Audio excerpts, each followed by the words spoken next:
Hello. হ্যাঁ জান বলো। ভাত খাইছো? খাও নাই, আমিও খাই নাই শোনা। হ্যাঁ আমি তোমারই ভালো পাই। হ্যাঁ দাঁড়াও, আমি তোমারে বলছি একটা কথা, দাঁড়াও।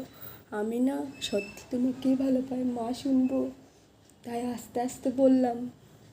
হ্যাঁ আমি ভাত খাই নাই শোনা, তুমি আজকে আমার লগে কথা কও না, আমি কেন ভাত খামো কও? আমি সত্যি ভাত খাই নাই।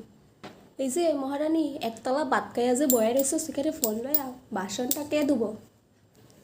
হ্যালো জান দাঁড়াও, তোমার না এখনই আইতে লাগে? অল্প পরে আইতে পারতা না তুমি? জান পরে কথা কব, দাঁড়াও। না না আমি সত্যি ভাত খাই নাই, একতলা এটা এমনিই শুনছো। কতদিন আর এরকম মিশা কথা কয়া থাকবি? যা নিজের কাম কইরা লজ্জা লাগে না? ওর ভাত খায় না, একতলা ভাত খায়া খায়া মানুষেরা কই ভাত খায় না। হ্যাঁ যাইতাছি। তুমি আমার মা না কি চাল্লাক, ভগবান বাসন ধুয়ে ধুয়ে মরে যাবো তবুও আমার সাপোর্ট করে না।